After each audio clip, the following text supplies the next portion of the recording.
Yep, welcome back to the Frequency with Gabe P. This is episode 3. If you're just watching for the first time, this is just a podcast on the radar, where I bring on dope creatives, artists, all that good stuff of just people who I'm fans of and I think are very interesting. And today my guest is BlasianBabyLola, also known as Lola Clark too.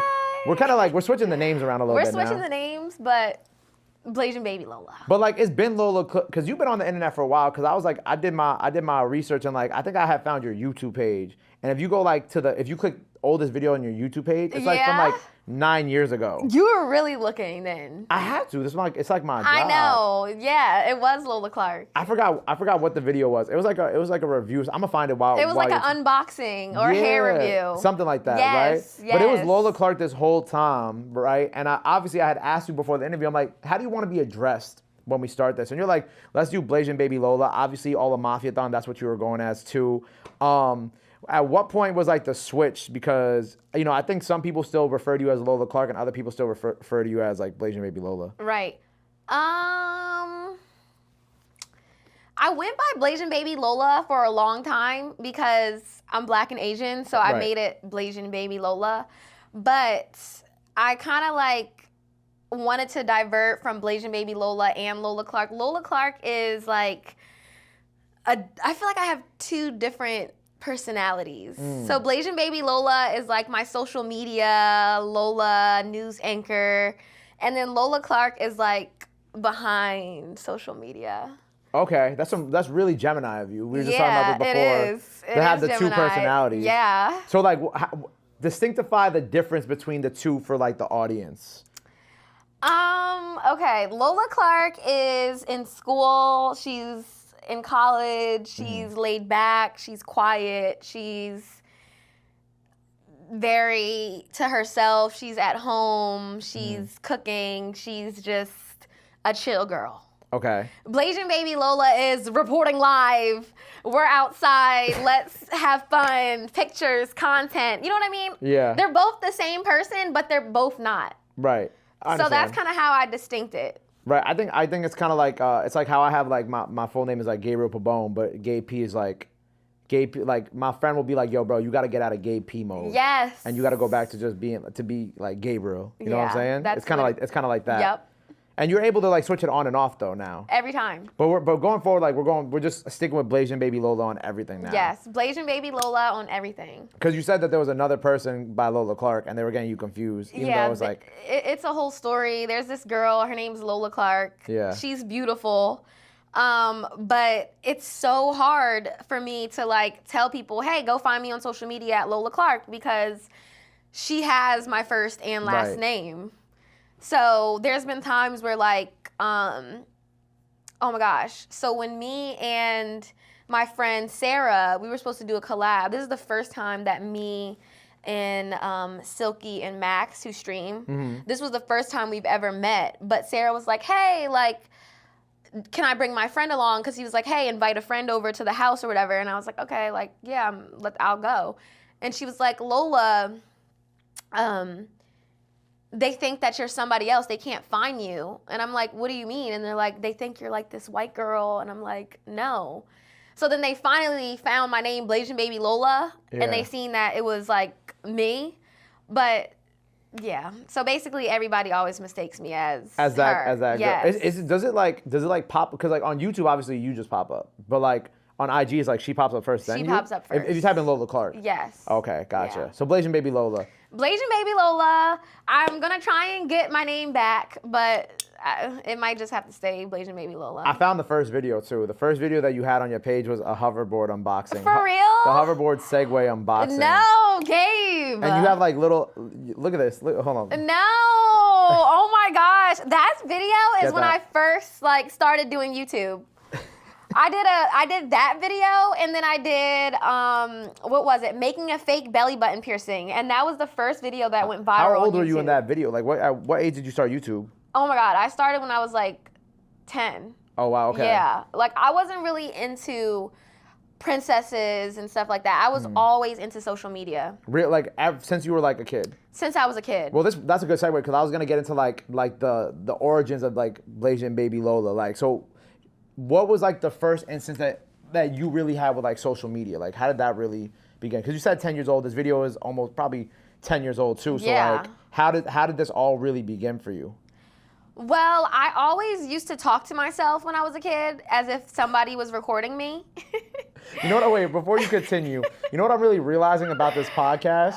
Since I've done you, Zoe, and Flight. Yeah. I'm like, yo, we're all a little No, literally. We're all a little off because like you're telling me that Flight had his own thing and Zoe had her own thing, and I'm like, damn, like, and I'm starting to think about my old things too, and I'm like, damn, I think we all have the same thing. We're on the spectrum. We're all on the spectrum just a little something. bit. So okay, so you used to talk like as if somebody was watching? Yeah, I Okay. literally used to talk to somebody as if somebody was watching, and then I also used to, I acted and modeled since I was 3. Right.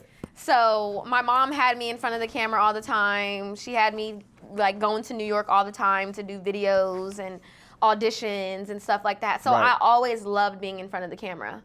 But once YouTube came out, which was like the first social media that I like kind of witnessed happen, I guess, or I was the age of, because Snapchat and TikTok wasn't there, I started just posting videos. Like once I got my iPod Touch for Christmas, I started posting videos, and they actually started going viral, and then I started making money. Oh, so you were monetizing back then too? Yes. Wow. Yeah, like I was like 10 years old making like thousands of dollars off YouTube. That's crazy. Yeah. Well, okay, so you're from Jersey originally, right? Where in Jersey?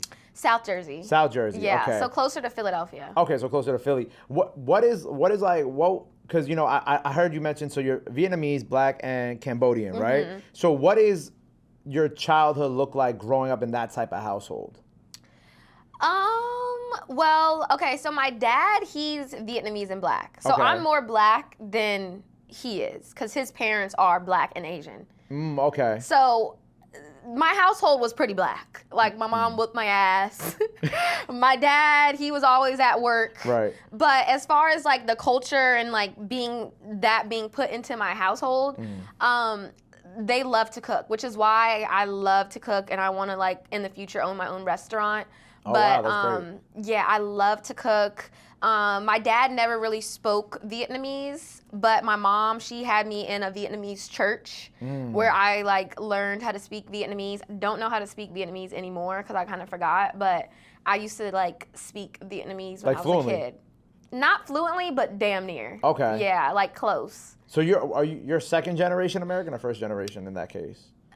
I guess I would be Second? Were your parents born here or were they born somewhere? My dad was born here. Okay, Yeah. okay. My mom, she's Black and Indian. Yeah. But yeah, his family and his siblings were from Vietnam. Right. He's the youngest in his family. Right. But he was the only one that was born in United States. Right. Okay, so coming from like this diverse background, how do they like and growing? Well, first of all, were you a bad kid? Because you were talking about your mom whooping your ass, right? Cause I always talk back. Okay, so this is like a thing for you. What? Your Me talking back? your debated personality, like the TV, like it just kind of like Yes, it's I always love to been talk. there. Yeah. So you always talk back, and then that's what led to like your My mom being like, like Lola, get out of a grown folks' business.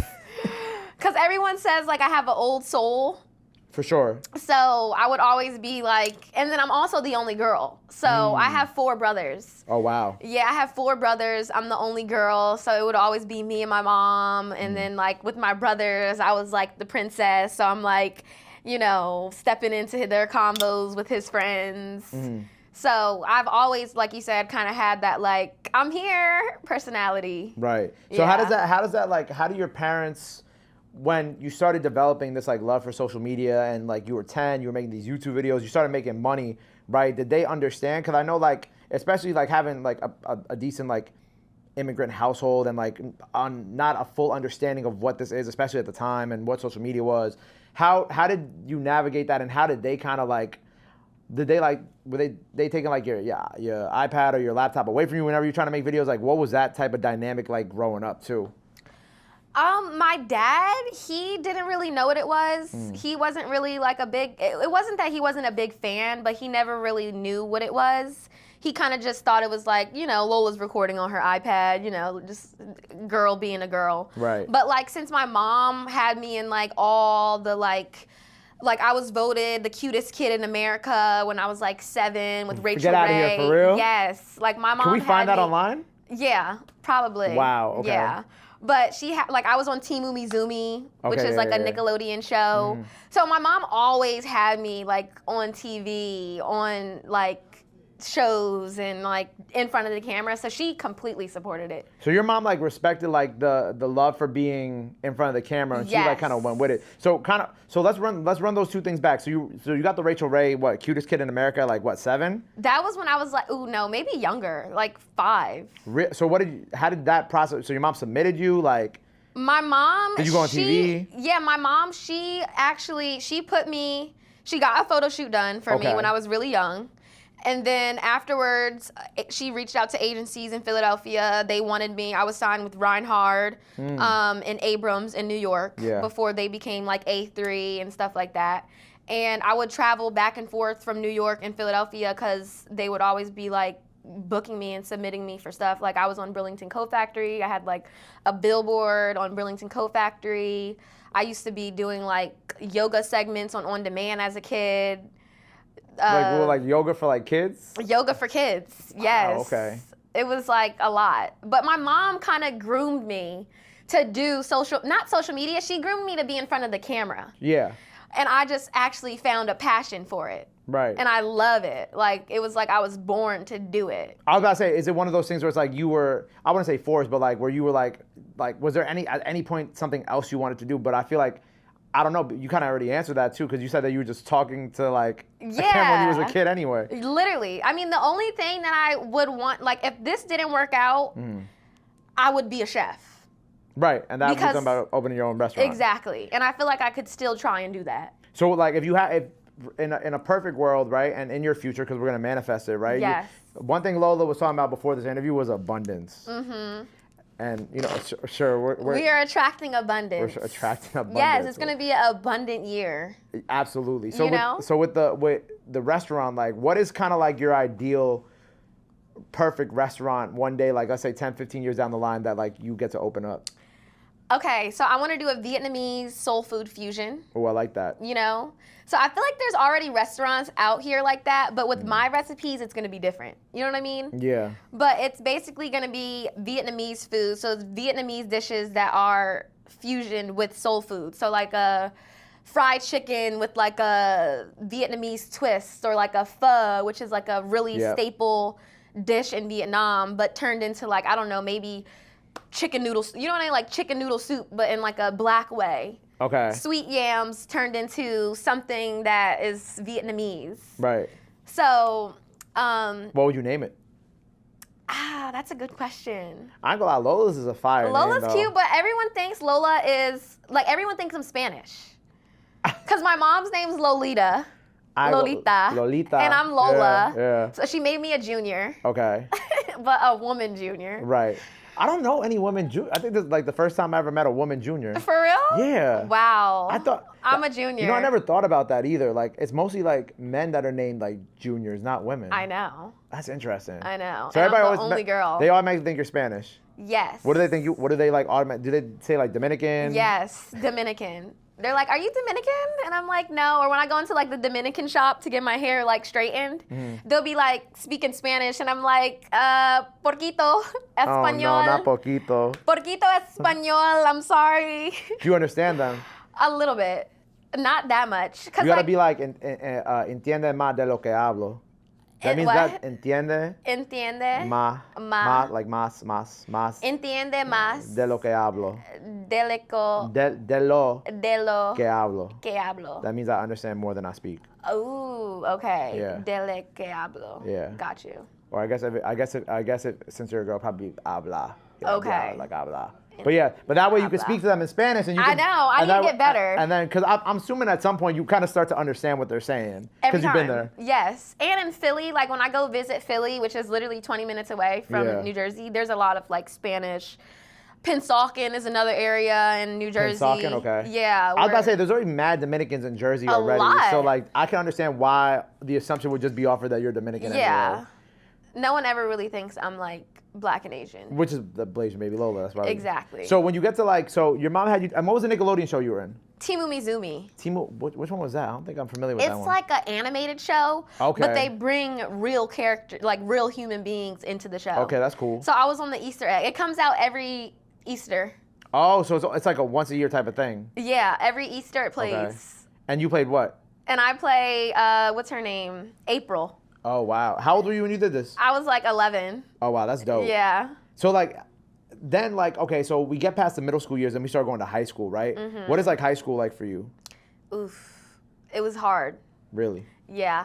High school, I was not only like trying to find myself, and then like obviously, you know, like the boys stuff, like now I'm starting to like have crushes and stuff like that. But my mom, she was a very strict parent.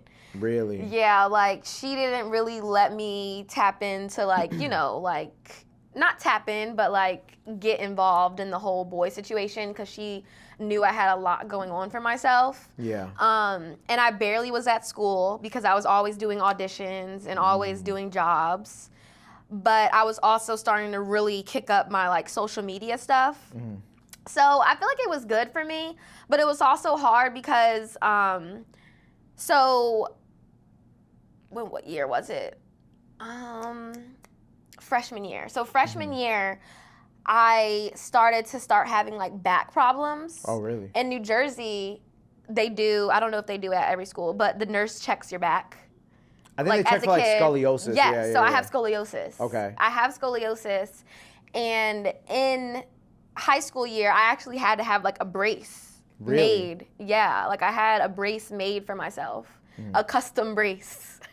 And I literally would wear it to school. So everybody would like see there was something off with my back. I literally But it's looked just a like brace. a Like, box. it's not even that. It's not. No. Like it was literally like a box. Like it wasn't like what do they call that they used to wear in like England? You know what I'm talking about? Where it's like It wasn't a corset. a corset. Thank you. No, it was But like it wasn't like strapped up like a corset. Box. No. Like I literally damn near almost used to get bullied.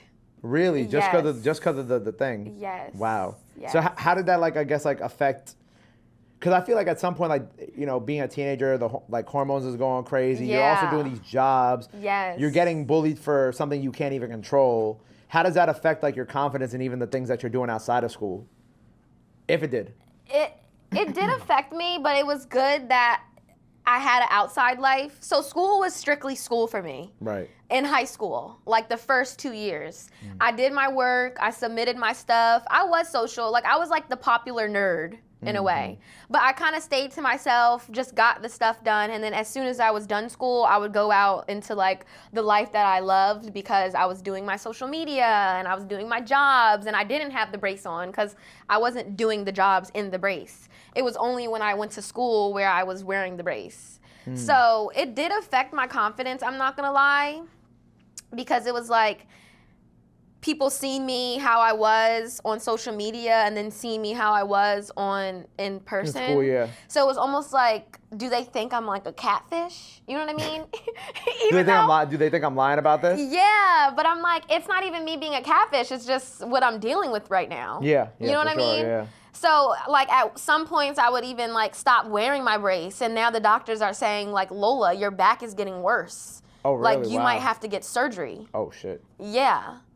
But I was very like athletic and I was in all the sports. My mom had me in gymnastics. I was in cheer. I was in like acrobatics, aerial arts, which kept I me. ain't gonna lie, your mom went crazy. Yeah. She had you working. She had me working. Like Wow. school was like my downtime. I can see that, yeah. But then I would also have to hear people's like mouth about my back. Right. So, but then senior year got better. I wasn't really wearing it as much, and since I was active, they were like, Lola, as long as you're active, you'll be okay. And then I was fine. You kind of popped out a little bit senior year. Yes, senior year I popped out. I like that for you. I like that popped for you. out. Now all of them are texting me like, Lola. Come on. Oh my God, I'm so proud of you. You wasn't proud of me when you was knocking on me. I ain't gonna lie, look, I just turned 29. I promise you it's gonna be like that for the rest of your life. It's gonna be like that. They still do it 10 years later, I promise. They'll still be like, oh my God, I'm so proud of you. Yeah. At that point, they some of them been divorced already. Some of them got 3 kids. Some of them got baby moms, baby dads. And you just chilling. I'm just chilling, just watching like, damn, I remember what you did. Right. But you know what? I'm going to let you have it. And they can watch you on Mafiathon 3. Yep. You know what I'm saying? And here. Okay. And you on the radar. Frequency. You know what I'm saying? But so that's high school. And you went to college. So I'm in college. You're in college right now. Yes. Okay. So what is that timeline on college? And then like, what do you major in? Like, how do you balance that with all this? Because if anything, like, I can understand how you balance it in high school. Because you know, your mom could have just taken you out, whatever. It's high school. Honestly, high school isn't as important sometimes as people think. Right. But college is definitely important. So like, how does the college timeline play out? So I'm online. Okay. I do online, but I actually moved back to New Jersey recently. Yeah. Before Mafiathon, to go to in-person school because they said if I don't go in person, I might not graduate because I need a certain amount of credits. Right. So it was almost like a what do I do type of situation because Kai was like, Lola, we need you here. It was during September, which is the first month of school. Yeah. So it was almost like I took a sacrifice to not go to school for that 1 month to be on Mafiathon. Right. But right now I'm just doing online. I still have other credits that I have to make up in order to graduate, but I feel like school will always be here. Yeah. And, you know, I want to continue, like, you know, doing school, but I'm majoring in journalism. Right. Okay. Because that's literally what I do. So naturally, it kind of works out. So it's like I'm doing already what I'm in school for. But I just feel like I still want to get that degree. Is it like journalism and communications, or is it like its own separate degree? Nope, journalism and communications. Okay, because that was Zoe. That's what Zoe had as well too, and that's what I did as well. Okay, the same exact thing. Yeah. Okay, same with that. And I told Zoe yesterday, I was like, because I did business. I was a business major first, but like, the long short story of it is I went to my first calculus class and I lasted a week in that class, and then I switched my entire major because I was just like, I'm not this smart. Calculus is hard. Calculus is hard. But the fact that you were in there for you said a week, a month? Like a week or two, maybe. That's still good. No, it's not. I was literally doing nothing. Yeah, I was just sitting there the whole day looking at the professor like, I'm about to drop this. Like, it don't matter. But like, it's funny because like they always be like, they're always like, oh, like schools always tell you that, oh, well, you're not gonna make no money with a communications degree and da da da. But it's like, no, not if you really want it though. That's the one thing I will always like. I'll tell college kids is like, if they ever try to tell you that you're not gonna make any money with a comm degree, you're only gonna not make any money with a comm degree if you choose not to make money with a comm degree. Exactly. And if you didn't also before you graduate go out and do things and go find those sources and find the connections, internships and stuff. Yeah. If you're not doing that, then you're not gonna be using your degree to its full advantage. Yeah, because like the comm degree, it's not like other jobs where it's like you get a degree, then you're like, hey, look, here's my degree. Yeah, I'm a nurse. Let me go to the doctors and whatever. And then you go back to school for another 6-7 years and you just keep elevating and whatnot. It's like, nah, like a comm degree actively is like, yo, you got to go get in the field. Yeah, literally. And it's just cool that you got the degree. It's you just have the like degree. it's like the check mark on Instagram. It's a check mark on Instagram. It's like, yeah, like I graduated, I got the comm degree, but now like you actually got to go into the field and find it and earn it. Yeah. So okay, so you're still doing college right now. Yeah. So and you know, I think it's like, how do you find like the time to just like balance everything now, Mafiathon and all that aside?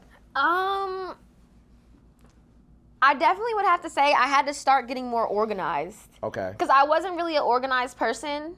And now I realize how I really have to put stuff on the calendar. And, like, I really have to make sure that, like, every day I'm checking my calendar to see, okay, this amount of time I'm studying. This amount of time I have this. Like, everything just has to be very organized. Yeah. But I guess you just find the balance with just, like, figuring it out. Do you feel like you found the balance? I think I found the balance. Okay. Yeah, I found the balance. You feel like you're at that point where you feel happy with everything? Yeah, like everything's perfect. Perfect? Not perfect. I was about to say like, perfect. Come on. No, not perfect. Let's be very dead ass here, Lola. Yeah, okay. Perfect is crazy. Not perfect. You don't gotta do like, that here. Not perfect, but I feel like the balance is great. Okay, the balance is great. Yeah, like the balance is great. Obviously, there's things that happen, but like my family is very supportive of me. And I have a lot of different relationships that I've built from just doing this for so long. Yeah. That like it makes it a lot easier. And my mom is like my momager. So like not only is she giving me great advice on the stuff that I'm doing, but she's also helping me like make things balanced. Right. And help you make the right decisions. And make me, yes, exactly. But now that you're like an adult, right? Is she like that hands-on still as a momager? She's not as hands-on. Right.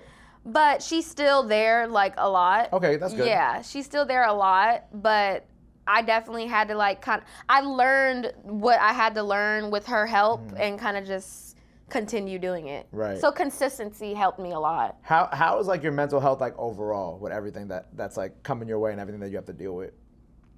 My mental health is good. What is like your routine to keep yourself like? So every day I wake up, I don't go on my phone. I wake up, I don't go on my phone. I do like a 10-minute meditation. And this is something that I like had to stick to. And I actually started doing this a lot during Mafiathon. Like, I go lie, that's the time that you need that we needed this the most. Yes. Yeah, for sure. Like this is when like I was already doing this, but I really had to implement it during Mafiathon, and I've continued after that because stuff has just started to speed up so much. For sure. But meditation, eating better helps me mentally, eating better because I used to eat trash. But now that I've like started eating cleaner and just like meditating, and I always like to journal, I do my affirmations, just staying consistent with myself helps me perform better when it comes to doing like my social media or going live and reaching out to people and like stuff like that. Just staying consistent with myself. But that's what I do every day. I like that for you. I'm still trying to get into the habit of like don't look at your phone first thing when you wake up in the morning. Yeah. It's hard. It's hard. Especially if you like wake up late. Like since a lot of the stuff we do is at nighttime sometimes. Like I don't wake up till like 11 a.m. sometimes. Yeah. And like at that point, everybody else is up and texting. I know. So you want to like check and make sure that you're caught up with everything before you even start your day. But I try to like go drink some tea and like and just like mind my business for a few minutes before I go and I try to lock in. Even if it's for 5 minutes. Yeah, even if it's for 5 minutes. But I used to go on my phone and just be like, okay, like let's see what's going on during the day. Then you see that one post that gets your mind like in a rut. Yeah, and now your day has started off like that. Like the morning time for me is so important because it sets the rest of the day.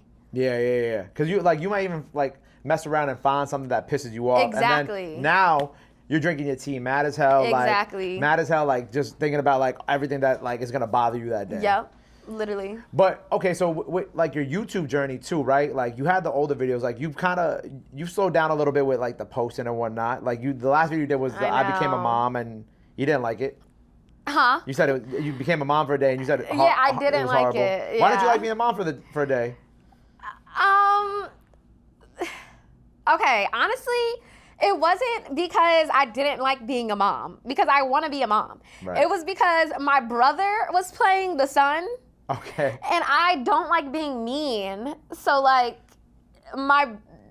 they told him to be bad. But you got to be mean at some point. I know, but I don't like being mean to my brother because I don't really get to see him often. Okay, that's fair. So I used to live in LA for 3 years. Right. And he's young. So when I do see him, it's like I just want to like hold him. I just want to talk to him nice. I just want to spend time with him. And he's not a bad kid anyway. Right. So there's no real reason for me to be mean. So like just that was kind of hard for me because I was obviously trying to make good content, but at the same time I was like also feeling like I was being mean to like my little brother who like I don't get to see often. And when I did that live, it was like when I just came back home. And I was going back and forth from LA and New Jersey. It wasn't when I was back in New Jersey. Gotcha. Yeah, no, because it seemed like there was a big gap on the YouTube from like 3-4 years ago. Yeah. And then obviously now it seems like you're starting to get a little bit more consistent. I'm trying. You gotta put your lives up on there too, like the full ones. I know. Balance. Balance. Balance. Cause I was looking at, I'm like, oh yeah, she got like a really good following on here, but like, it definitely seemed like 3-4 years ago you were more consistent. With the YouTube stuff. Cause like you even had like some couple stuff over there at the time and whatnot, and then. And that was when I really loved YouTube. I started to not like YouTube, Why? honestly. I think it was because of the editing part. I didn't really like the editing. Because I used to edit, like I did everything. No one has ever really helped me with editing and like making the videos. Like it's always been me and my brother. So it was kind of getting like this is a lot. Right. I love how streaming is just very like raw and uncut. And you still have to chop up everything on YouTube. Yeah. When you do your streams. Not really. You could literally just upload your whole stream.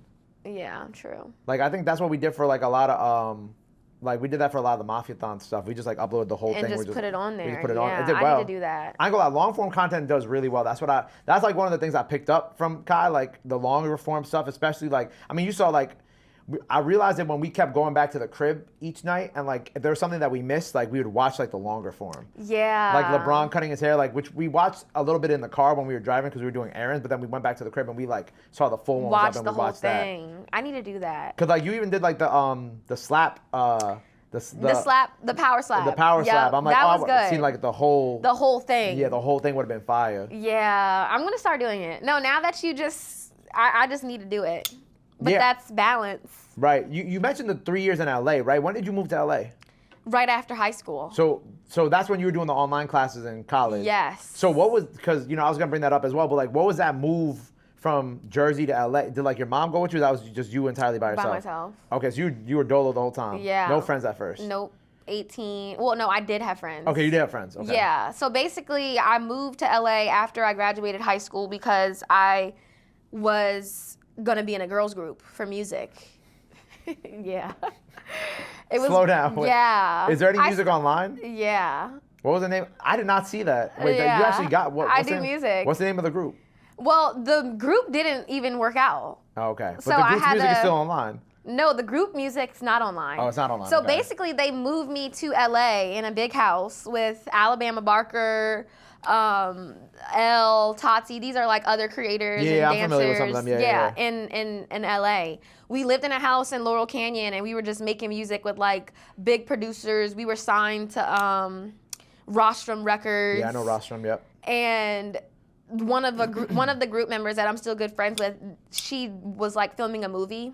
Okay. For HBO, and they were basically like, hey, like, since you aren't making the music that we are asking for with all the members, we're not gonna keep this going.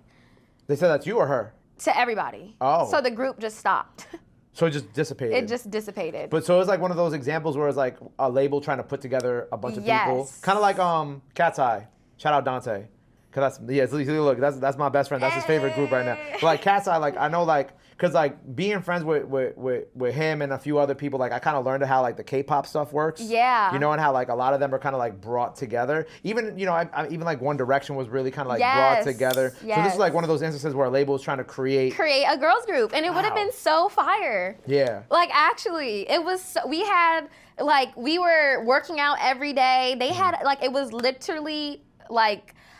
My friends thought it was gonna be like, oh my God, you're living the dream. No. We were making music day and night. They brought the recording studio to the house. So we never left the house.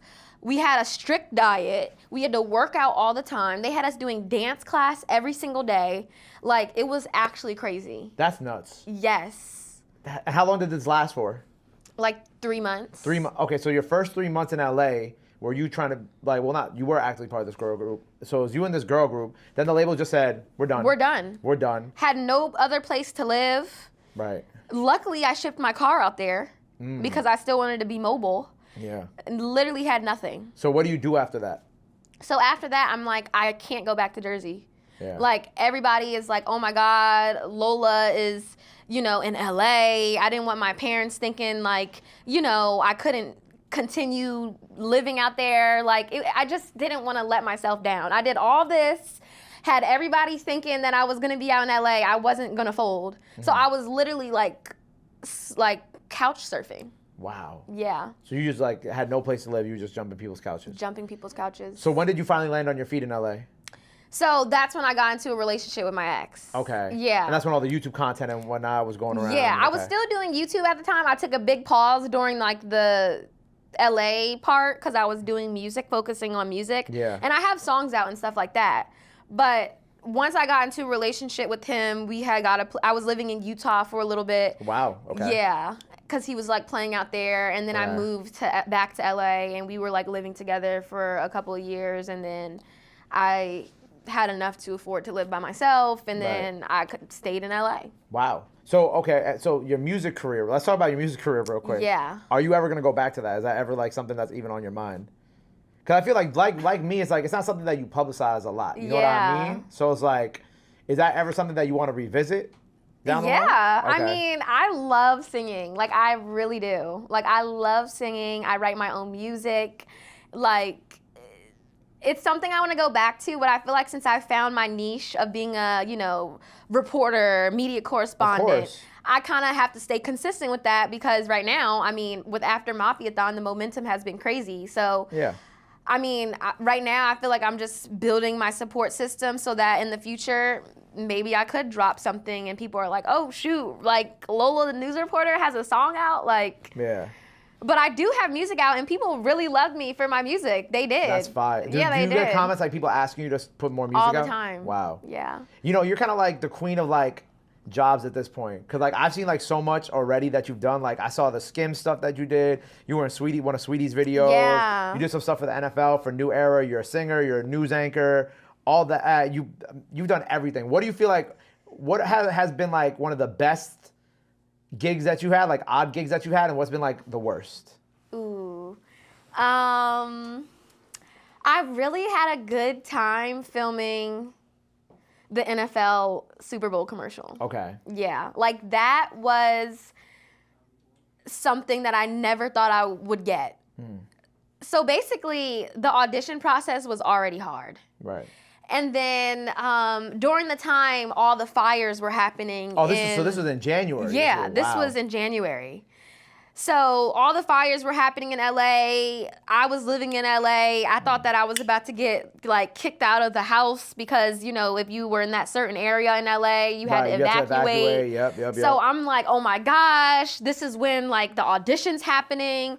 So it was so chaotic during that time that I didn't even think I was going to get the job because there was just so much going on. But for some reason, when chaotic stuff happens, like a blessing always comes. And I forgot I had even auditioned. And they were like, hey, Lola, you booked the job with NFL. So I had to travel all the way to like San Diego, and we were at this school, and I was like, I got to meet all the football players, and we were just like filming a commercial, but it was just so fun, and like it was such a big production. And then I seen that it was the only commercial they played during the Super Bowl. Oh, really? Yeah. For the NFL? For the NFL. That's sick. Yeah. Congratulations. Yeah. How did your family feel about that one? They were so happy. But they didn't get to see it because they did get to see it on TV, but it was more exciting when I showed them the photo of people taking it in, like taking the picture in... on set. Taking the picture in the arena. Like they played it in the arena. Oh, they played in the whole arena too? In the arena, wow. yeah, in the stadium. That's sick. And people were like, wait, Lola, is that you? And I'm like, Mom, look, like this was the only commercial that they played in the arena. So it was like so cool to like see myself. So that's like the best one. That's the best What's like experience. the oddest or like worst one that you had? I know worst is a very strong word. I have one. Okay, let's get to it. So basically in LA, I thought I was doing like this job for eyelashes where like I did like, eyelash shoot. And I don't know how this happened. I guess I went on Backstage. Okay. So Backstage is like a booking site where you can get jobs and like auditions and modeling castings. But I guess I didn't do my research, or my manager didn't do that much good as a researcher, which is my mom. And I got there and the guy's like, hey, come into my house. I'm by myself. Come into my house. We're going to set up here. We're going to take pictures of your pupils and stuff like that. But before we get started, I want to go pick up my lunch. So I'm like, first off, his house was so weird. Like, he had literal eyes, like, in his house, like, posted. Yeah. Like, literal some serial eyes. killer No. level of, It like- was like some serial killer, like, weird movie stuff. Mm. Like, I felt so scared. So he's like, let's go pick up my lunch. I'm like, I don't need to go pick up your lunch. I can sit in my car. And he's like, no, it'll be quick. So I'm on the phone with my mom. He doesn't know, but I'm just walking around, like, following him to go get his lunch. And it's just feeling real weird. So I turned around and I was like, you know what? Let me go back to my car because, like, this is not it. And I just left. But that was one of, like, the weirdest. But what was the whole point of the shoot? Did you ever find out? No, I didn't care to find out. Oh, wow. Yeah, I just dipped. He just had pictures of eyes everywhere? He had pictures of eyes, pupils, eyeballs. But the way that they promoted the job was for an eyelash makeup company. Like a LA is eyelash so company. weird, man. Yeah. LA is so weird. It wasn't for eyelashes. It was not Yeah. for eyelashes at all. It didn't give that. Maybe his fetish was like eyes? That's a crazy fetish to have, by the way, if that was And what he it was was. going to have me change into something. But you didn't know what? He didn't say nothing. No, he was like, when we get back, you'll change into something. We'll take a picture of your eyes, da-da-da-da. And I'm just like, I'm good. That's crazy. Yeah, the numbers weren't adding up. That's It like was a real just- LA story. Yeah, it was really weird. Was And it- I don't get a lot of those, but Yeah. like that was like the craziest one. Damn. Yeah, I'm glad you're good though. I know. So obviously we pivot to the news anchor stuff now, so we don't have to do nothing like that, right? Yeah. So where do you first find the news anchor voice, the infamous one? Okay, the reporting live. Yes, of course. Yeah. So me and my grandpa, we used to like, okay, my grandpa passed, rest in peace. Rest in peace. But he loved watching the news when he was like in his room reading the Bible. My mom Okay. would always drop me off at his house whenever like her and my dad would go out for dinner or like vacation. So like my papa was like my bestie. He was the person that babysitted me. So all the time he would have the news on. And I am very good at mimicking stuff. So I always listen to the news all the time from just hearing it from my grandpa. But I didn't recognize that I could do the voice until I was like 18. And like once I tried to do it, it triggered like a moment in my head that like, wait, Lola, this is how you know how to do this. Because I would always watch the news with my grandpa. I never would watch the news, but I would always watch it with my grandpa. And then I felt like it just came out. Like, I don't know how. It just one day you just turned it on. one day I was like acting like I was a sports commentator, and then I really tried to do it again and again. And I realized that I could do the news, Yeah. voice, which is like a very hard voice for some people. And then also a lot of people say that I sound white and I sound very proper. Okay. So I guess that like helped like Create the voice. create the voice in a way because like I speak very proper. I guess, yeah. You know what I like? Literally, you just talking about it made me think that like one day, like you have to be the one to like do the intro for like Saturday Night Live. I would love to do that. That's like I'm gonna manifest that for you. Please. And then one day, like this clip will I go would viral love to again. do that. 'Cause I feel like that's like what it's made for too. I would love to do that. Like reporting live. Is Reporting live, Saturday Night Live. We're here. 8 o'clock, tune in. I think it's like 11 o'clock, but you're Yeah, oh, I it's was 8 like, o'clock in the 8 see, you o'clock still think in the East- in the West Coast. Yeah. You still think West Coast, but you've reported live from so many like interesting ass places too. Like you did the BTX, right? Yeah. With Zoe. Yep. So you did that. You Yep. did the Power Slap. Yep. Obviously Streamer Prom, all that. Again, like talk to me about the Power Slap one, because that one is like the most interesting because I feel like that's like really like first of all like for people who don't know like Power Slap is just like Slap fighting. like slap boxing. Literally. But like it's like they each go one at a time. It's like intense, like it's a sport. Yeah, it's a sport. Literally. And that was kind of like I think that's like the first time I at least have seen you do like a sporting event and reporting live from a sporting event, right? Was that your first one? Or was that? That was my first one, and then I started doing more. They started inviting me to more. Right. Okay. So that's kind of what kicked off the whole But thing. that was my first like serious Yeah. UFC power slap Dana White type vibe. Right. Because was Dana White? Did you interview Dana White or that? No, but I really Okay. want to. That would Yeah. that would have been crazy. But like the slap. So what was that event like? Because I feel like power slap is just something that we always see as like a meme online. Like, yo, I Yeah. can't believe that they really do this. But having like firsthand experience now and being on the Seeing ground, it. like what is your kind of like thoughts about it? It's crazy. Like I didn't know what to expect. I honestly thought it was fake. Cause you know how like WWE is like, okay, people, it's fake. I did a WWE thing last night. It's we literally literally fake. talked about this. Yeah, I actually was auditioned to be a WWE wrestler. Yes, for the girls. For the girls. Wait. I know, I'm going so off track. Wait, no. See, this is what I talked about before. Yeah. No, but finish this, and I gotta ask about that. But go ahead. Okay, so basically, I thought it was fake, but it wasn't. They literally like dead ass slap each other in the face. You Full can hear the speed. slap, you can hear the full speed, you can hear the pain, you can hear all of it. That's hard. So it was like kind of crazy to witness, but since I have brothers and like I'm kind of like a roughhouse kid too, a little bit low key, it was kind of like cool to watch, but at the same time, like seeing like some people get knocked out from a slap, like it was vulgar. And then like they actually put me in a good spot, so I could see it like right there. Right, you can see the light leave their eyes for 2 seconds. Yes, no, literally, yeah.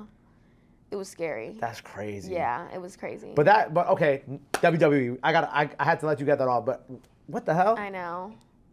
My mom. Mom. Yeah, my mom, aka manager, momager. Shout out Momager, man. Shout out momager.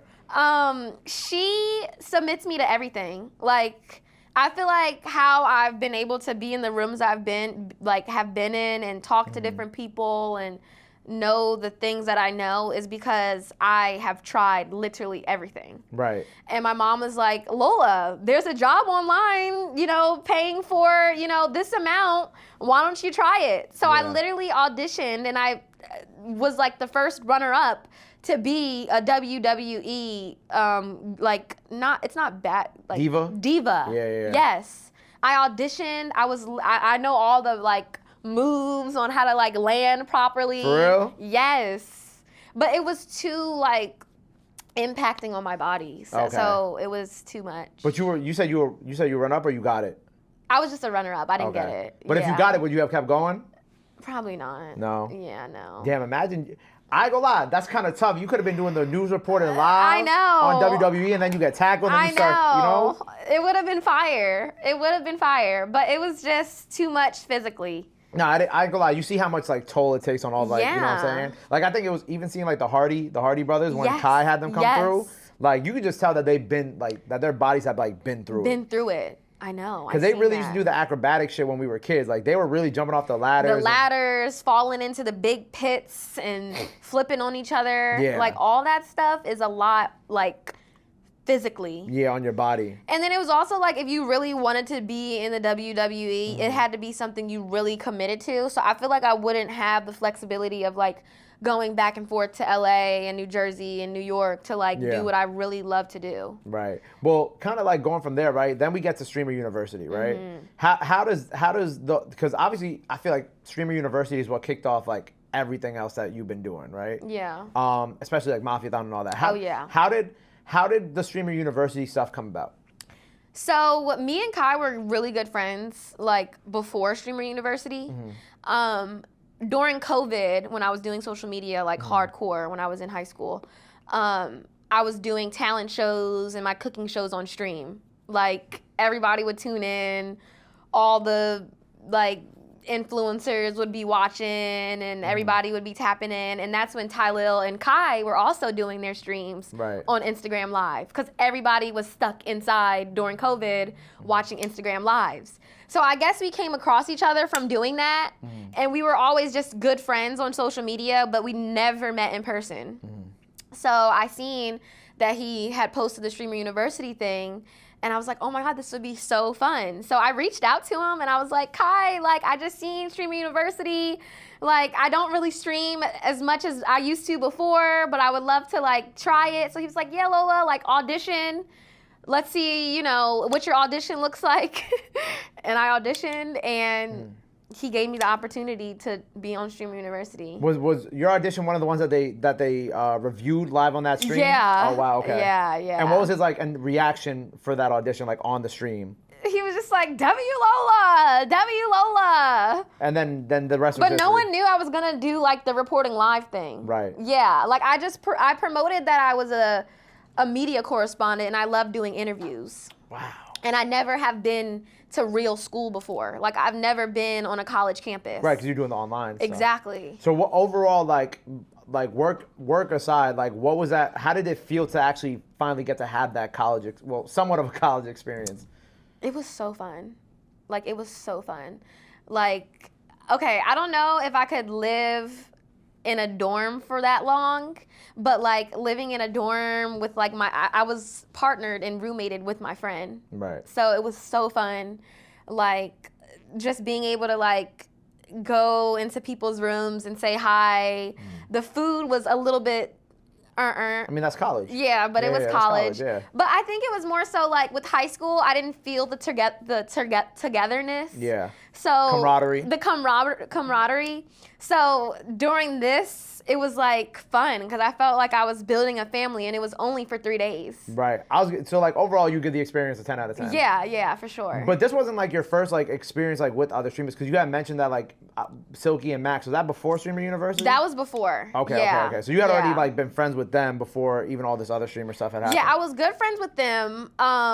My friend Sarah, she was like really good friends with Silky, and they were doing like streams together and stuff like that. Shout out New York. Yeah, shout out New York. You know what I'm saying? But he was like, bring a friend, which I told you, bring a friend to the FaZe house. We're doing like a segment or whatever. So I was like, okay, yeah, I'll come.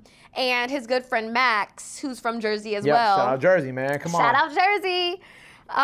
We all kind of just became really good friends. Right. And I didn't really stream with them a lot, but we were like good friends outside of streaming. And then I did like the one stream with them before, but that was really it. Yeah, like, I seen like 1 or 2 clips of you with them. Yeah. Yeah.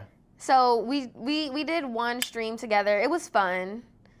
And then after that, we kind of just I stopped. So the Streamer University, right? Like going back to that, like how did you? Because like you said, you hadn't streamed before. You did the news reporter audition. How did you like find? Like obviously you found your voice, but how did you find like the rhythm of content at Streamer University? Because I saw you interviewing everybody. Yeah. I think I saw you interview Chris as well, or it was Chris or Davis. Yes. Like, how did you find your rhythm in Streamer University? Because I think like looking back on that experience, I remember like after it was over, there was like a lot of conversation about like who really did like the best, who actually sees the opportunity. Obviously, you're one of the people who sees the opportunity because you see how abundance has come to you after, right? Abundant. But how did you kind of like figure out the rhythm of how you wanted to go about with the content that you were doing there? So I always told myself that I wanted to do the school news if I was to do in-person college. So I was like, you know what? Why don't I do the in-school news at Streamer University? Right. Because I already do interviews. I already walk around with a mic. Was I doing the news reporter voice? I was just discovering it. Yeah. But Streamer University was really when I had to like, you know what, Lola? You got an opportunity of a lifetime. A lot of people wish they had this. Just do it. Don't be scared. So every single day I woke up in the morning time. I would stay up all night drinking bangs, like the bang drinks that they had on campus. They all gave us like a giant pack. Yeah. And I would literally sit at my desk because they gave us, like Kai literally gave us PCs, everyone PCs in our room. And I would just watch everybody on Twitch and see all the things that they were doing. And I would recap it, write my script and recap it every single morning in front of the dorm that we all were staying in. Wow. And every morning the security, like Cuddy, would be like, good morning, Lola. The breakfast wouldn't even be open. Preacher Queese would be outside doing his daily his prayer prayers every morning. And me and him would be side by side doing our reports. So you stay up all night just preparing? Yes. I missed out on everything. Like the parties and all that? Parties didn't go to. Wow. Water gun fights didn't go to. The bar thing that they did where they snuck out didn't go to. Yeah, that was the party I was talking about, yeah. Yeah, like I missed out on everything. But you reported on it the next morning. But I reported on it. That's fire. Yeah. That's fire. That's dedication. That goes to show that you got to sacrifice some fun stuff. Literally. And I was upset because I'm like, me and my friend Sarah, I'm like, girl, do we go? Like, Yeah. maybe this is a test. Do you think Kai is testing us to see who's gonna really go? Yeah. Like, I'm thinking, is this really, like, I'm taking it like literal school. I thought it was like, that part was like scripted, you know what I'm saying? No, Like, it wasn't scripted. It was not scripted. Then like DDG's texting me like, Lola, come out. Like, we're going out tonight. Deshay's texting me like, we going out tonight. We got a bus. I'm like, oh my God, like, do we go? What should we do? And I was like, no, I gotta stay in because it's gonna look so bad that the news reporter is outside doing that. That kind of would have been tough. Imagine you I were going live from the know. park. Like shout out my boy Jordan over at Complex. He does like the live from the pit thing. Oh, wow. So he'll like go into like the mosh pit at like Ken Carson shows, at Che shows. Yeah. And he'll report from the mosh pit. Oh, that's lit. Yeah. That's so lit. I'm giving you a free idea. Yeah, that's a good idea. Cause I go live. If you was reporting live from that party, imagine like when they was all walking off the bus and Kai was like, and I was standing right there. You was there right there. I just feel like I wasn't as established. You did the right thing. You know what I mean? Yeah, like yeah, if I was more established as the news reporter coming into Streamer University, I probably could do that. But I think it was just staying consistent and keeping that professional role. Right. Like a lot of people respect me and look at me in the way they do because I'm very professional and I keep it professional. Like none of the guys in the streamer world can say anything. Like I've always kept it real professional with everybody, which is, I'm grateful for that, and I think that was the right decision for me because it's so easy to call them up and be like, hey, let's do something. I need to do this X, Y, and Z. Exactly. Right, hey, right. what's up, Lola? I need help, whatever. Like very mutual, very professional. Right. Yo, somebody run the store, get some waters real quick. If you don't mind. Catch that. Boom. Cause I was like, we don't have water. Just take, you can take, the card is cool. Thank you, sir. But you know what I also liked about Streamer University is I saw like you and India Love got really close during it too, because she was one of the professors, and I saw that that like you guys had built like a real bond during her class as well. Yeah. So I used to be a really big fan of India. Really? I'm not gonna lie. Yes, because she was just the IG baddie. She I still is. was about to say I think we all were a fan of India at some point. You know what I'm saying? And then also, I'm not gonna lie. So I gotta ask her because we never had this conversation, but she has a spine tattoo, and her spine is like the spine tattoo is curved. Oh. So I didn't know if she had scoliosis. Wait, you asked her this? No, I haven't asked her that. Well, she's gonna see it. She's gonna see this, yeah. India. I wanted to know if she either had scoliosis or if that was just the design of the tattoo. But regardless, if I was to get that surgery at the time when I was in high school, I was like, if I get this surgery, this is the tattoo that I want to get on my back. Oh my God. Because India Love has it. Like she's had that tattoo this whole time. She has like a spine tattoo. Yeah, she's had it for a long time. Wow. But I love that tattoo. I thought it was so cute and sexy. Wow. And I'm like, I want this tattoo if I get surgery on my back. Because, you know, I'm not broken. I'm just curved. Right. You're not broken. You know what I mean? Yeah. But yeah, no. So it was just that, and then like her confidence and just like how she exuded like just such feminine energy. And yeah, once I seen her, that was the first time I've ever met her. Actually, that was the first time I've met her, but I've seen her before in LA. I think she was like walking. Like she just walked by you or something walking like by, that. Okay. yeah. But that was the first time I've ever like actually seen her, spoke to her. And India, let her know. Yeah. She needs to know about this India, tattoo. I need to know. But like, it's like, I feel like that what was cool about Streamer University, and like something I had asked Zoe yesterday, I had talked to her about like just being like a female streamer and like obviously a male dominated, field, which is obviously like most fields, you know what I'm saying? Like even in music, like that's a lot of conversations that I have with female rappers. But what I thought was cool about Streamer University is like what I peeped like with you and like Lala and Yana's her name. Like I feel like all of y'all did like a really good job of like supporting each other throughout like that whole experience, Like, I agree. There wasn't like any like weird like energy or weird things that was going on. Like y'all all left that friends and collab after and even like built like, help build that like female community within streaming to kind of like raise that up and compete with the guys and whatnot. Yeah, I agree. Do I feel like it could be a little bit more stronger? Sure. Like, of course. Yeah. I feel like the same way that the guys have the Capaholics and the Phase, the girls need to have one.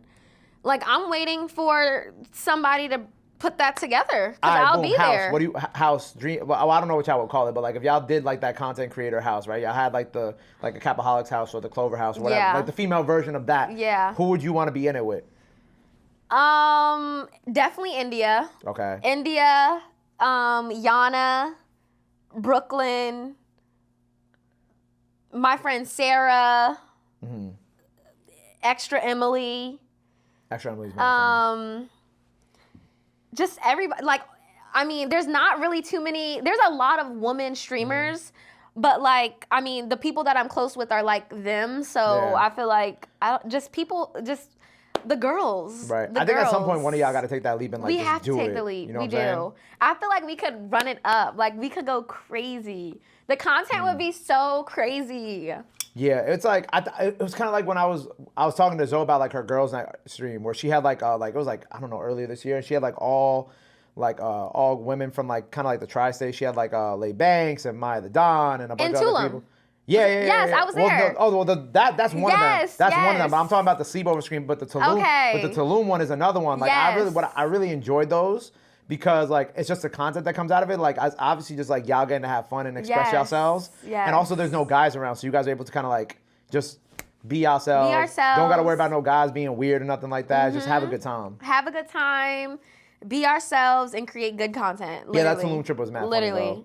I had so much fun, but it was more like a vacation. Yeah. So it was kind of hard to like differentiate like vacation and also like stream. Yeah. So I think it was a good balance. That's though. what Zoe And said. it was the first time that I ever like did a girls trip with people I didn't know, which is like hard. I was about to say like when did you and Zoe first meet too? I don't think I got to ask her that. So me and Zoe met at the BET basketball game. So it was at that? Yeah. Oh, wow, okay. So we interviewed each other, and then oh wait, let me put some lip gloss on. I'm like, my lips feel a little chapped. It's all good. That's why I sent him to go get the water. I'm like, let me put a little lip It's gloss all good. on. It's a long pod. It's a long pod. You know? Yeah. Hold on. Proper news reporter right here. Sorry, guys. It's no apologies. You're good. We just gotta make sure. Okay. I'm glad y'all see the process live in action now. You know, a little touch up. Okay, yeah. So basically, me and Zoe, we met. Or is it Zoe or Zoe? Because I always say Zoe. Actually, she actually corrected me last night. She said it's Zoe.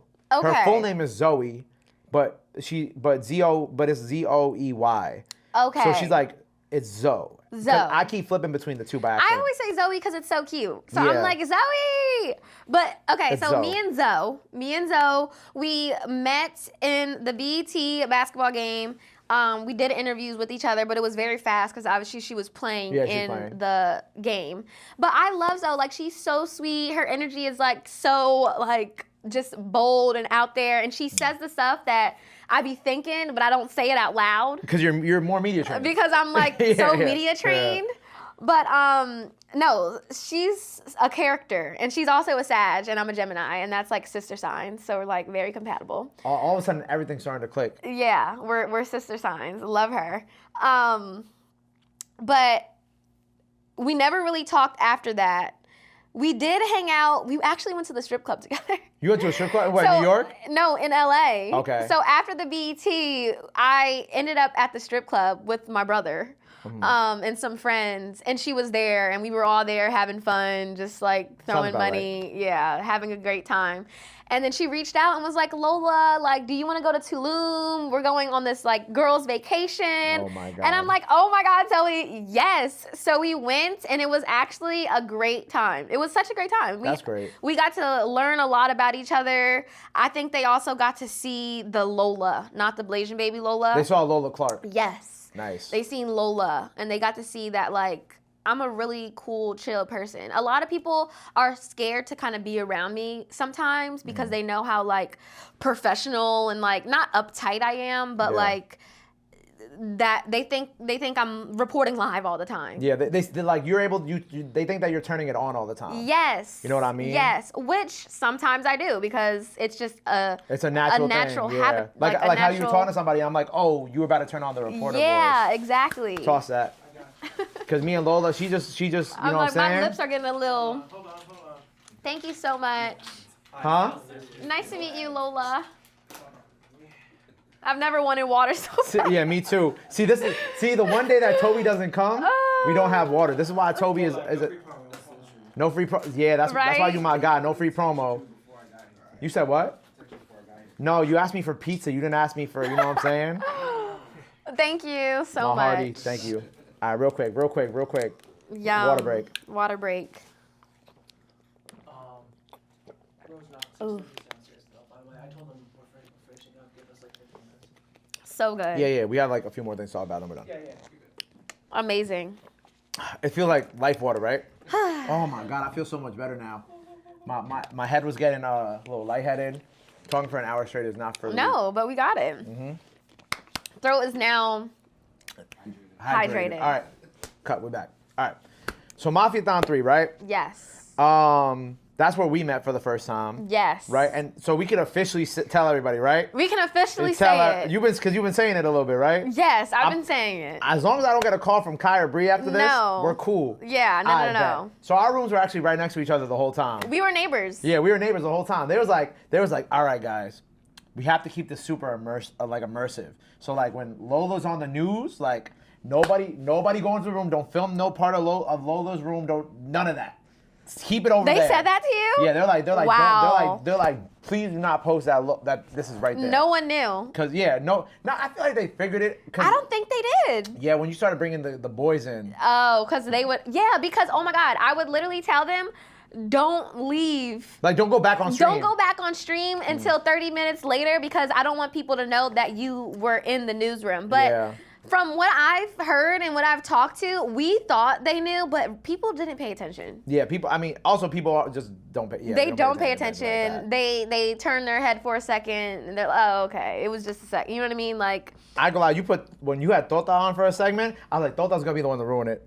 Yeah, no, but he wasn't. You know who it was? Who? Rakai. Of course it was Rakai. It was Rakai and Reggie. The first day, Reggie literally came back to the newsroom, and then he came back on Kai's stream right after, like seconds later. I thought it would have been like Tota. He would have ran out the newsroom, started Naruto running down the hallway. Nope, it wasn't. People don't know that when Tota was running down the hallway, like full sprint, like you hear stop. Yes. I'd be like, watch. They would be like, Kai would be like, Tota, where are you? And then I'd have a rapper sitting next to me. I'm like, yo guys, watch this. I'm like 5, 4, 3, 2, 1. All you hear is stomp. Yeah. You see Tota running like this. Or like, you would hear him saying like, coming. Like literally. You knew when Tota was coming. Full Naruto run sprint down the hallway. Yes. But yeah, so because when we first met, we spoke a little bit about it, but how did you get the call? So Kai just called you up and was like, oh, I want to do the news. Want you to do the news at Mafiathon 3? So basically, I forgot what month this was, but I was actually supposed to go to London. Okay. I was supposed to go to London for this red carpet event. It was my first Netflix red carpet event that I was going to be hosting for Wednesday, the show Wednesday. Fire. And I was like, oh my God, this is about to be an opportunity of a lifetime. I'm about to be interviewing like all of these big actors for Wednesday. Yeah. I freaking lost my passport.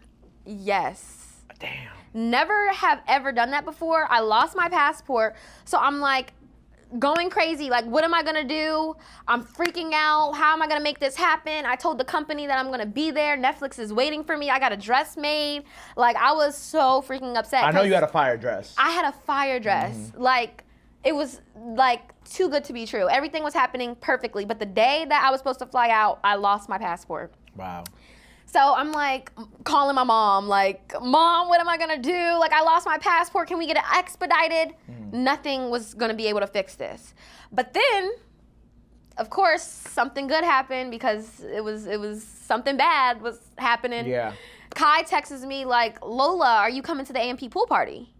And I'm like, oh shoot, like I totally forgot. Like you didn't invite me. You didn't invite me, so I didn't know if I could come. It's kind of on brand though. It's kind of on brand. Yeah. And I thought it would be off brand too because I'm like, you know, the AMP pool party was fun and it was a great experience, the last one. But like I'm supposed to be the media correspondent, the professional person. So what am I doing at the pool party? Right. Whatever.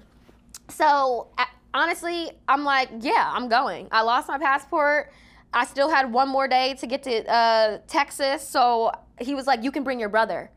And my brother is my cameraman. And I thought that was kind of like, it made me feel safe. But Kai's never put me into a weird position anyway, so I never thought of that Kai's anyway. like the type of person that always makes sure everybody's like super duper, like overly comfortable with everything going on. Yes. Yeah. So he was like, Lola, you can come pull up because I need to talk to you about something. It wouldn't even have anything to do about being at the pool party. He needed to talk to me. But he wanted to talk to me in person. While he was streaming. After he was streaming. But So he streamed, and then, So basically, I go to the pool party. Remember, they took our phones. They took our phones. I did hear that, yeah. So we were like just honestly having a great time. It was one of the best parties I've ever been to. Like, food was there, house was huge as freak.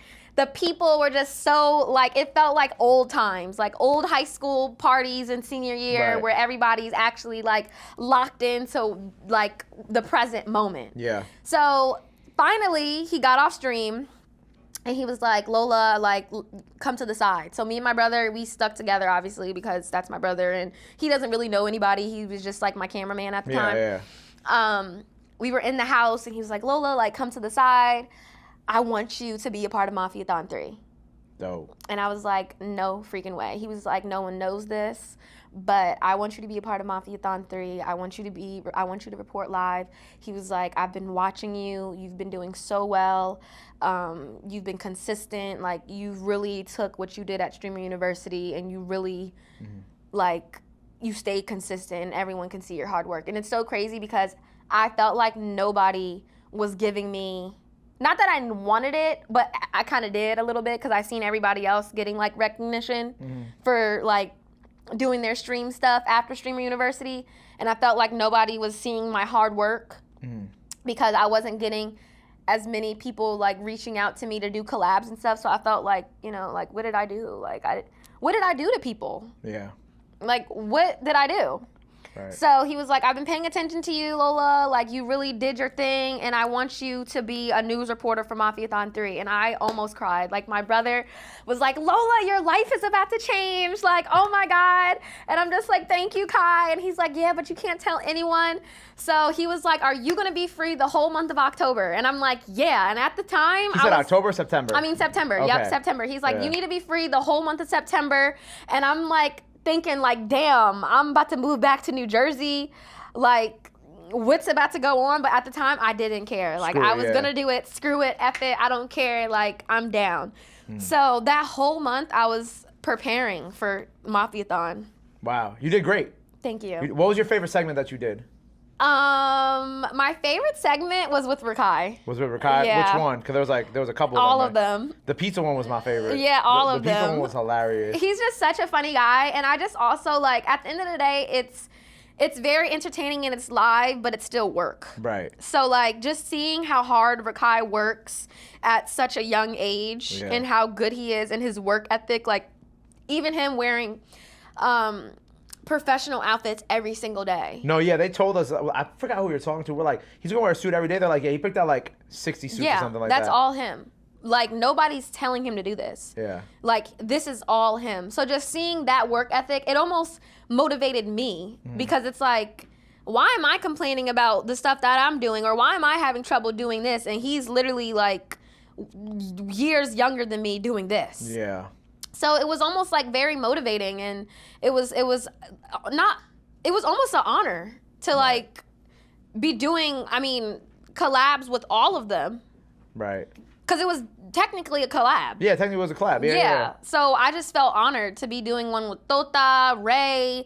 I mean, Ray had dropped his clothing line. He said everything sold out. Yeah, you did a great job with that one too. Yeah. Like, all of it was just such an honor, and I it was so cool because I actually got to talk to them after off camera, and they were just telling me like how proud they were of me, and you know, there's not a lot of girls that Kai has put on like Mafiathon and gave that opportunity to. So for it to be me, like, I've just been so grateful. I would tell Kai how grateful I am every day of just like, thank you for like giving me the opportunity, the exposure to like show my skill. I think he would also thank you, because I feel like during your segment was like the only like 5 minutes of peace that he had for the whole day. Like, I always imagine when your segment came on, he just sat in the chair. Like, I didn't see this for anybody who tries to clip this, but like, I imagine that when you came on, he just sat in the chair like this. Like literally just head down and like, especially when you had the guest on. Yeah. I know he was hyped. I know he was hyped. 'Cause he's probably just sitting in the chair like this.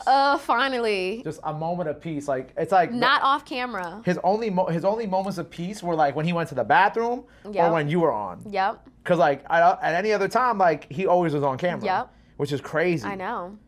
Nuts. Yeah, and before he was like, Lola, you're gonna have to do 15-minute segments. So I practiced to do a 15-minute segment, but I couldn't, I couldn't write I couldn't write a long enough script to make it 15 minutes, which is why I started like improvising and adding the segments with them in it. Because I couldn't talk for that long, reporting news that long. Wait, that just reminded me of something, Lola. You made the nastiest drink I've ever seen in my life. Oh my God. Mafiathon. We have to talk about this. Because I actually forgot about it until you just said that. Yo, Rob, you know what I'm talking about, right? Y'all are hating. No, Y'all are hating. No, John, you know what I'm talking about, right? It was not nasty. Look, he knows exactly what I'm talking. Yo, so there was a day on Mafiathon, right? It was the day that Kai revealed his Fortnite skin. Yes. Right? And Lola's like, we're gonna make a potion juice, because if you play Fortnite, you know, like the potion chug juice jug, yeah. The chug jug heals your shield, whatever. And yo, Lola was just putting anything in this jug. No, I wasn't. And then she sipped it after, and she's like, so good. And we're all I don't know if we were home or in the next room, wherever we were. Y'all were in the next room. No, but I don't know what day. I don't remember what day it was, but I just know all of us were cracking up because we're like, there's no way. It was good. There was supposed to be alcohol in it. That's why. Like it but was you couldn't a do drink. alcohol on the stream though. No, but I wanted to keep it PG. I ain't gonna lie. I literally remember saying to Rob, I said something along the lines of, "Yo, she gonna have bubble guts later because there's no way she's gonna drink that. It's not gonna fuck up her stomach." I literally put cream in Powerade. All right, let's run it up. So what was it? So it was Powerade. Powerade, French vanilla cream. Look at his face. It was corn syrup. Look. I didn't have no ice. No, there was no ice. It was like a little bit curdled. Yeah, I know. But I'm telling you, it would have been better if I had ice, like a mixer shake. Like, it would have been a lot better. You really went in front of 200,000 people and you just lied. No, I just didn't have the right ingredients. Nah, they was killing you. They was killing you in the chat. They was like, I know. But it's so funny because when I do like dumb stuff like that or just make mistakes, that's when stuff goes viral. No, yeah, for sure. Like there was a couple moments you had like that. Yeah, I used to be so, like, I'm not gonna lie, the first day, okay, I apologized when I got that LeBron James fact wrong. Oh my God, yo. We gotta talk about that too. Yeah, that, honestly, how many rings you said he had? Yo, Rob, she said he had 2 rings, right? I think you said he had 2 rings, 2 times. Whatever he has, I said less. Hold on. Right? Hold on. Let's look up the clip real quick. I said less. BlasianBabyLola, LeBron James. I said less. LeBron. Yeah. That day was honestly like, oh my God, I never felt like that before. Like I felt so bad. I need to find the clip. That was the first time that I ever felt like I cared about what people said. I found the clip. Yes. Roll the clip, everybody. It was so bad. Tylil's pissed. 2-time champion, my nigga. Yo, no, it was bad. Wait, one more. You crash out one more time. 2-time champion. I know. I'm sorry I'm making you relive this. I know, I'm like triggered. I know, I'm she's just a girl. Just a girl. I'm just a girl. But hold on, well, first of all, how did you feel in that moment when that happened? So I'm like doing the news. I'm thinking everything's good. I end it, and then I see that reaction, and I can't hear sometimes. Like I couldn't hear in my earpiece. Oh, excuse me. I couldn't hear in the earpiece that they did that. So I'm like, I could only see their energy and their expressions, and I'm seeing Tylil flip out, and I'm seeing Kai like, really, my nigga? Like, I'm like, what did I just say wrong? Me and my producer are like, oh, that was such a great stream. Oh my God. But then I'm seeing people, like my notifications are going crazy, like, 2-time, you just disrespected LeBron. You just disrespected LeBron James. How dare you? I'm like, what is going on right now? So then my God, Lola. I see Tylell say, like, they're still talking about it as notifications come in because Kai's Mafia, they don't play. Like, when they are, especially about LeBron James. I mean, he's LeBron James. So I got that wrong, and, like, when I honestly went home and I cried. Oh, I'm sorry. I did. Because I just was like, damn, like, this is only, like the second day? Yeah. This is the second day. I'm supposed to be the news reporter that has facts. Yeah. So and you're doing all this on your own too. Like you're coming up with everything on your own. Yeah. Everything on my own, researching everything. So basically, I guess when he was a 2-time champ or whatever, he had a shoe out, and the shoes were called like 2 something, and I guess I thought that was the amount that he had. Oh, Lola. Yeah. So it was a mistake. Just a girl. I'm just a girl, okay? But that day, I think it just made me build thicker skin for what was about to come, because I didn't realize how much exposure I was getting. Like, you know, like you see it, but you don't feel it. Yeah. And like until you leave LA, then until you left, then everybody walking around, people in the airport like Mafiathon 3, and I'm like, yeah. I'm like, oh my God. But no, even like seeing the number. Yeah. Like even just seeing the number, 149,000 people and views. Like, I've never been on it's like television. Yeah. Like, I've never been on that such big of a platform before, especially in the streaming world, messing up. Yeah. Like, I've messed up on my stream before, and I'm just like, okay, they know me. You know what I mean? I don't really care. It doesn't matter, yeah, they know me. It's fine. But, like, here, it's like, this is my first impression. There's new people tuning in every single day. Like, I got to make a good impression. But I realized that since it's still live streaming, and the reason why Kai is who he is today is because he's authentic, and he makes mistakes, and he's not perfect. And I think the more mistakes that I made in the streams, the more people would actually love to watch. I agree.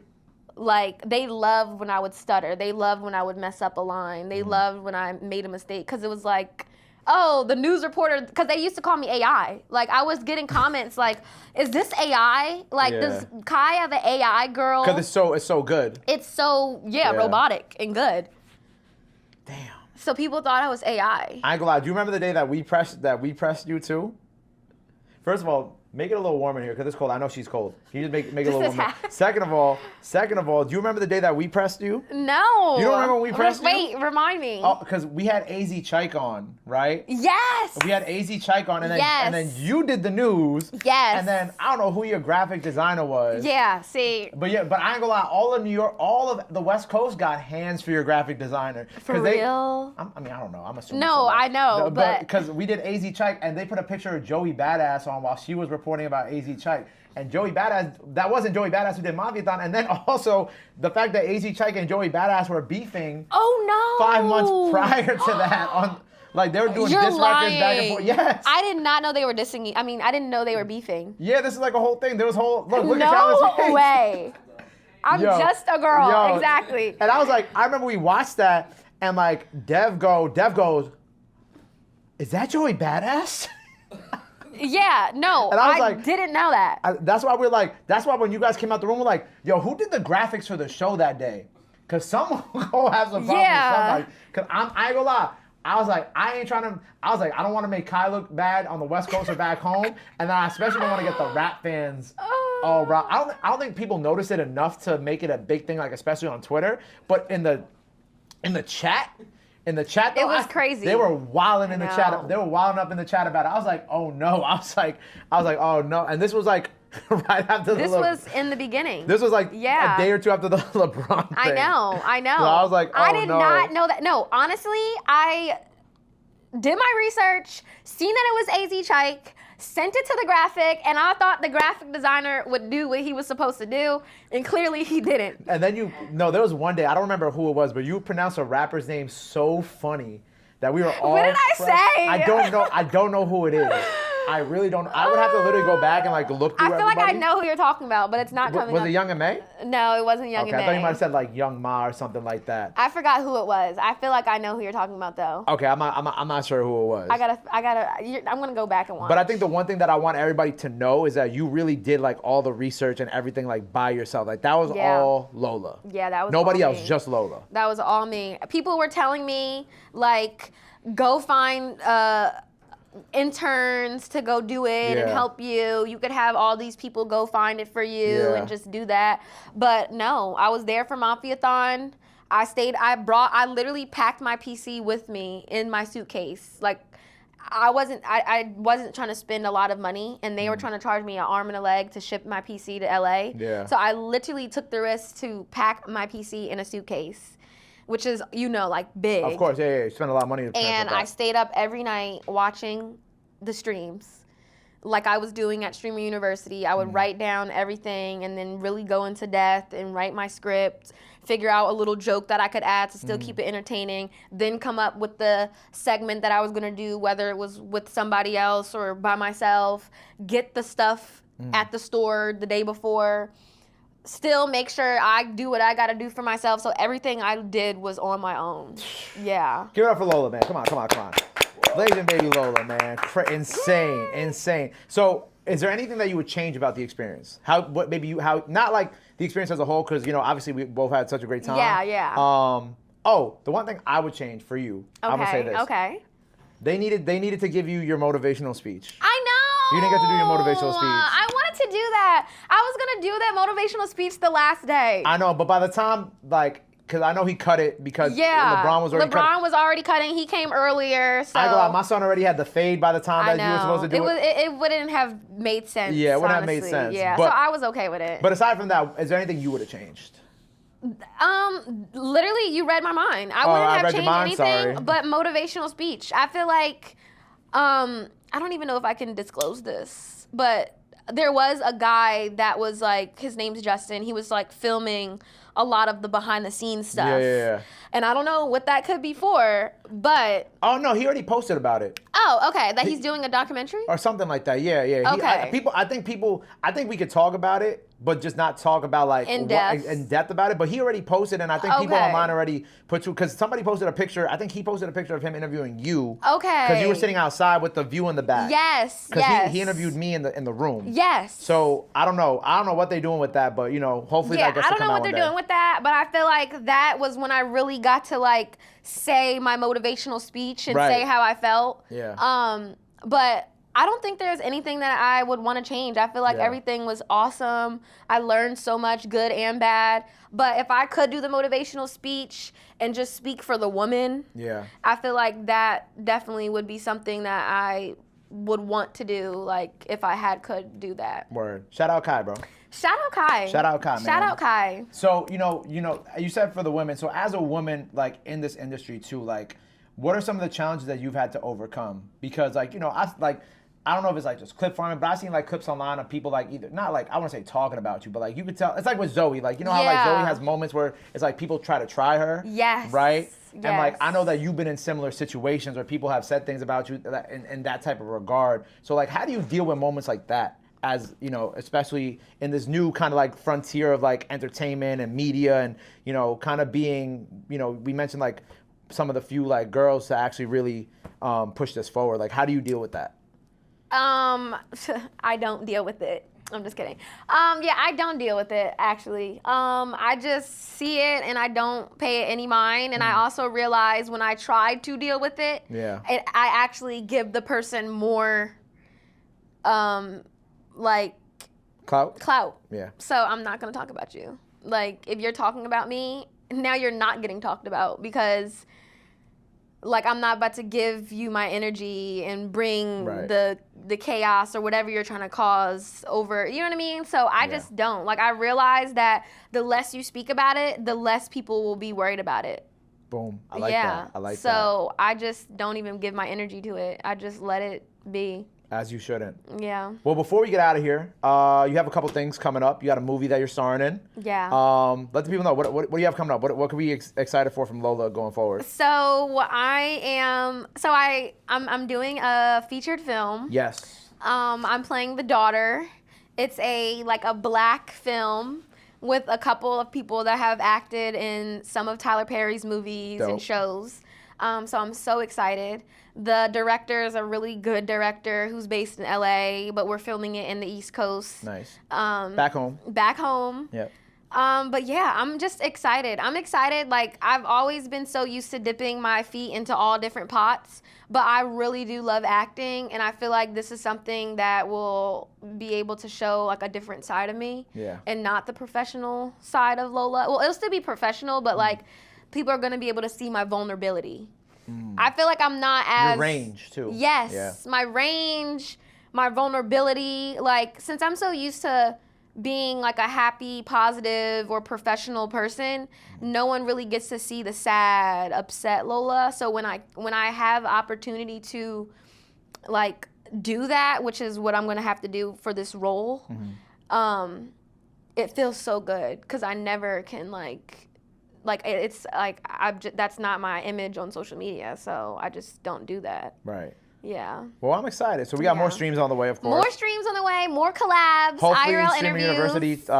2026. Yes. I have Lola News happening right now. Right, I forgot to mention. I'm Yes. so sorry. No, How could I you're forget? good. Lola News is now Lola in full News effect. is in full effect. It looks kind of pretty much close to the Mafiathon set Yes. as well too. Yep. How often are we doing Lola News? I do it pretty much every day but the weekends. Okay. So I try to treat it like the real news. I feel like, you know what? We're just going to make it, that's my 9 to 5 news job. You know Right. what I mean? Like, I'm going to cover all the streamer world news. If you need an update on what's going on in the streamer world, from the different gamers to the groups, you're going to find out. I'm even covering sports now. Nice. And I do have a couple of collabs with some athletes that are coming up in the future. So I just want to be able to, you know, give people, you know, the opportunity to show their light. Word. Well, I'm Yeah. excited. What time of the day do you do your the Lola I usually do it around 7. Okay. 7:30. 7:30 is when I go on. News? Cool. So 7, Yeah. 7:30 on weekdays, not Sundays. No, No. not weekends. Not weekends. Nope. Okay. Cool. Not weekends. On Twitch. On Twitch. How long is the stream? So I kind of do it like how Mafiathon was. I Okay. usually do it for like, well, it's a little longer. So I do it for like an hour long of news, covering the news. And I'll kind of do it over and over again, just in Yeah. case if people missed it. And then afterwards, I do my own segment Okay. Cool. where I do like cooking, or I did like a teaching class where I taught my chat different Twitch lingo. The other day I did like a mystery box taste test. So I try to do what I did at Mafiathon, show my Dope. personality and cover the news. Dope. Well, you guys at 7 p.m. Eastern time on Yes. Twitch on weekdays. Yes. Before we get out of here, let the people know they can follow you. Anything else you want to let them know? Now's the time to do it. This is your camera right here. Okay. Thank you guys so much for watching. Just know that if you love something, continue to put effort into it. If you really love it, whether it's a relationship, a career, whatever, just put effort into it. That means you love it.